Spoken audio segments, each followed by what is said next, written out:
Morning, Munchkins. So we're going to finish up the assessment on page 388. So please turn your book to page 388. And we left off, and we're going to start at question 7. This question has 2 parts. First, answer part A, then answer part B. Part A, which sentence best tells how the plots of the stories are alike? Is it A, both stories tell about a person who wishes to change into something else? Is it B, both stories tell about a person who gives up his happiness to help someone? Is it C, both stories tell about a person who makes wishes that cause trouble? Or is it D, both stories tell about a person who is visited by a strange animal? Well, if I look at A, I realize that A only happens in the stonecutter. B only happens in the woodcutter, right?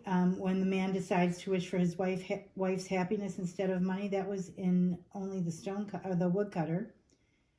And D only happens in the woodcutter when the man is visited by a hawk who claims to be king of the sky.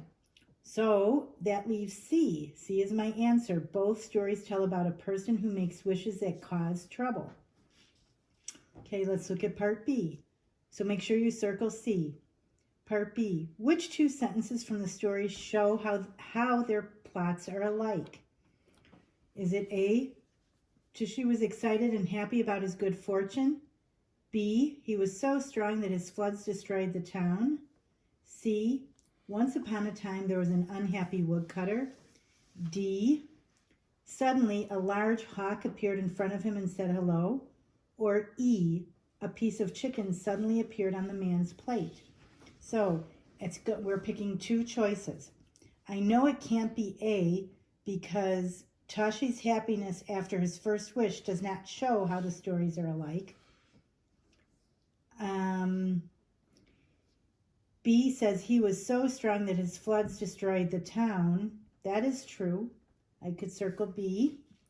And C, once upon a time there was an unhappy woodcutter. That's incorrect because it only introduces the main character of the woodcutter. Is it D, suddenly a large hawk appeared in front of him and said hello?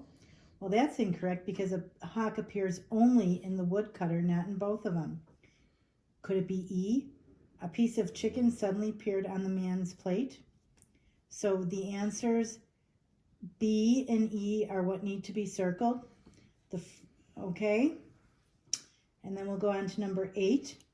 Which is one way the stonecutter and the woodcutter are alike?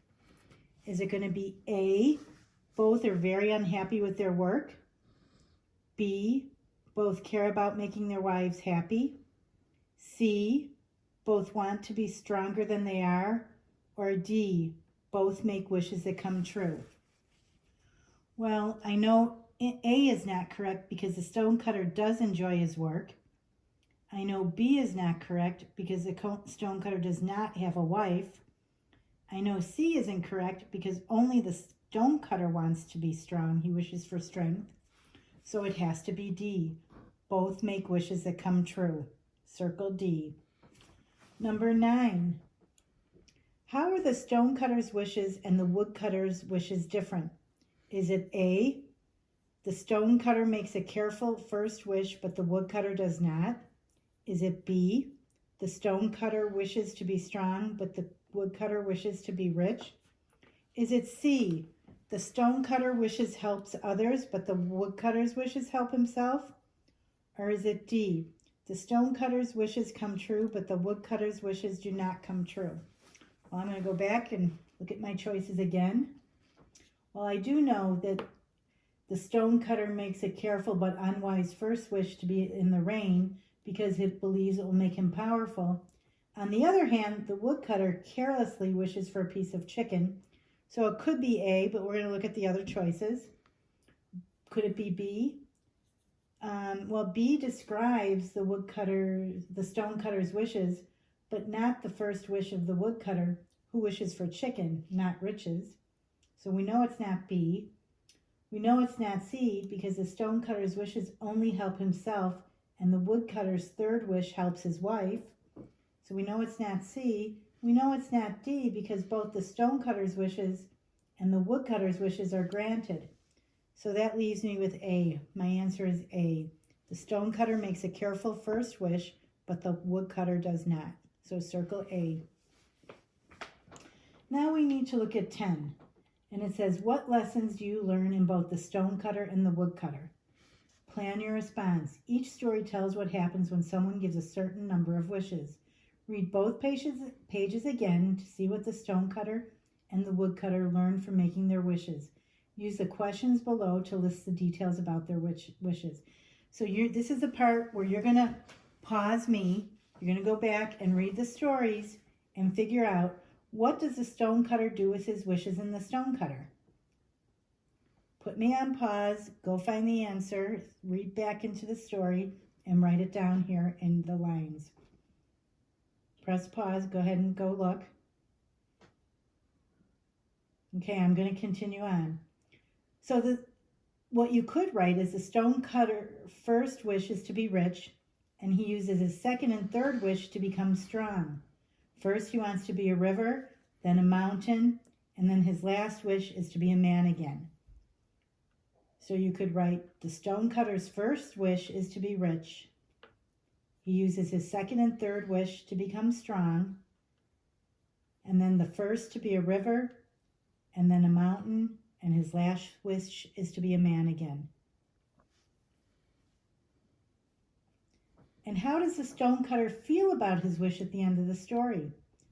Go back and read the end of the story. Put me on pause. Okay, the stonecutter is happy to be a man again. He has learned through his second and third wishes that being anything else is just too much trouble. So you could write, the stonecutter is happy to be a man again. He has learned through his second and third wish that being anything else is too much trouble. Put me on pause. Okay, go back again. Okay, we're going to read the next question. What does a woodcutter do with his wishes in the woodcutter? Go back to the story and look, what does the woodcutter do with his wishes in the woodcutter? Put me on pause. When you find out, come back and write it on the line. The woodcutter's first wish is to have a chicken. His second wish is that a piece of chicken sticks out of his wife's ear. And his last wish is to have the chicken fall off of his wife's ear. Woodcutter's first wish is to have a chicken. His second wish is that a piece of chicken sticks out of his wife's ear. And his last wish is to have the chicken fall off his wife's ear. How does the woodcutter feel about his wishes at the end of the story?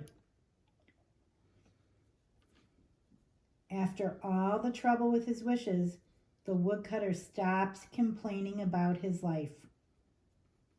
After all the trouble with his wishes, the woodcutter stops complaining about his life. Okay, good. Now we're going to turn to page 390, the last question.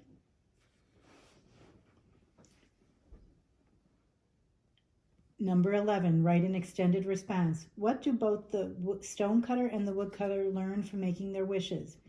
Include details from the story that helps teach that lesson. So you have to write details from the story in here, okay? Go back, look over the stories. We've done these many times in previous lessons.